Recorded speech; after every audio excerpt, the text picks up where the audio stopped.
Hello नमस्कार मित्रांनो, तलाठी भरती रिलेटेड ऑथेंटिक अपडेट्स पाहण्यासाठी मित्रांनो आत्ताच आपल्या चॅनलला सबस्क्राईब करून घ्या।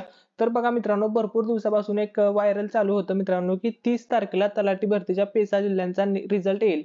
म्हणजे सर्वोच्च न्यायालयामध्ये 30 जानेवारीला तलाठी भरतीचा रिझल्ट जाहीर होईल।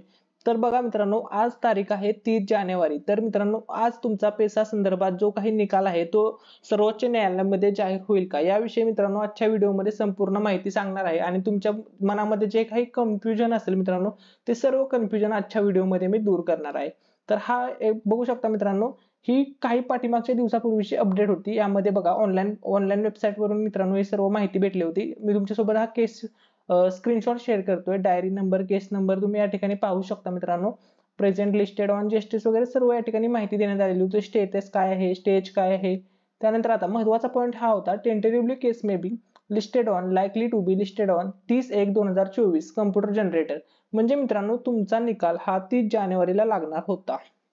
परंतु मित्रांनो 2 दिवस झाले एक अपडेट आलेली आहे नवीन। ती अपडेट काय आहे तुमच्यासोबत शेअर करतो। तर बघा, भरपूर जणांच्या मनामध्ये असं आलं असेल की आज मित्रांनो निकाल असेल, परंतु ज्यांना ती अपडेट माहित नाहीये त्यांच्यासाठी हा व्हिडिओ अतिशय महत्त्वपूर्ण ठरणार आहे। तर बघा, पेसा केस अपडेट तारीख पे तारीख, डेट पोस्टपोन डेट 13 फेब्रुवारी 2024।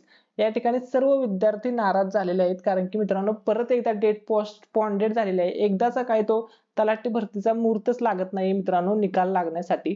त्यामुळे सर्व विद्यार्थी एकदम नाराज आहेत। आता बघा, जी नवीन अपडेट आलेली आहे, नवीन डेट काय आलेली आहे, डायरी नंबर, केस नंबर तुम्ही या ठिकाणी चेक करू शकता। प्रेझेंटेड, लिस्टेड ऑन सर्व माहिती, स्टेटस वगैरे सर्व तुम्ही चेक करू शकता।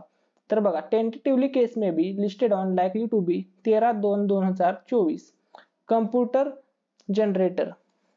म्हणजे 13 तारखेला मित्रांनो नवीन डेट देण्यात आलेली आहे। त्या दिवशी तुमचा सर्वोच्च न्यायालयाच्या वतीने मित्रांनो निकाल जाहीर होईल। तर आता बघा, संपूर्ण माहिती शेअर करतो। 23 जिल्ह्यांचा निकाल जाहीर झालेला आहे आणि 13 जिल्ह्यांचा निकाल जाहीर झालेला नाही। निकाल कधी जाहीर होईल, तर बघा ऑनलाईन वेबसाईटवर जी माहिती मिळाली आहे त्यानुसार येत्या 30 फेब्रुवारीला माननीय सर्वोच्च न्यायालयामध्ये या केसची सुनावणी आहे। जर जर 13 फेब्रुवारीला सुनावणी झाली तर त्या सुनावणीमध्ये सर्वोच्च न्यायालयाने जर राज्य शासनाला आदेश दिला की तुम्ही निकाल लावू शकता, तर आणि तरच पेशा क्षेत्रामध्ये येणाऱ्या या 13 जिल्ह्यांचा निकाल लागेल। जर सर्वोच्च न्यायालयाने निकाल दिला नाही किंवा निकाल लावण्यावर जी बंदी घातली आहे ती हटवली नाही, तर मात्र निकाल अजून जास्त लांबेल। म्हणजे हे पूर्ण सर्वोच्च न्यायालयाच्या निकालावर अवलंबून आहे। सर्वोच्च न्यायालय जे काही निकाल निर्देश देईल त्यानुसारच राज्य शासनाला निर्णय घेता येणार आहे। राज्य शासन स्वतःहून यामध्ये काहीच करू शकत नाही, कारण सर्वोच्च न्यायालयामध्ये याची केस सुरू आहे। तर आपल्याला सर्वोच्च न्यायालयाच्या निकालाची वाट पाहावी लागेल। जर त्यांनी 13 फेब्रुवारीला निकाल लावायला परवानगी दिली तर मात्र लगेच 1 किंवा 2 दिवसात राज्य शासन तुमचा निकाल लावेल। म्हणजेच 15 फेब्रुवारी किंवा 16 फेब्रुवारीला तुम्हाला तुमचा रिझल्ट हातामध्ये भेटेल। 13 जिल्ह्यातील सर्व उमेदवारांना माननीय सर्वोच्च न्यायालयाच्या निकालाची वाट पाहावी लागेल। त्याशिवाय दुसरा कोणताही पर्याय त्या विद्यार्थ्यांच्या समोर नाहीये। थँक्यू सो मच, धन्यवाद।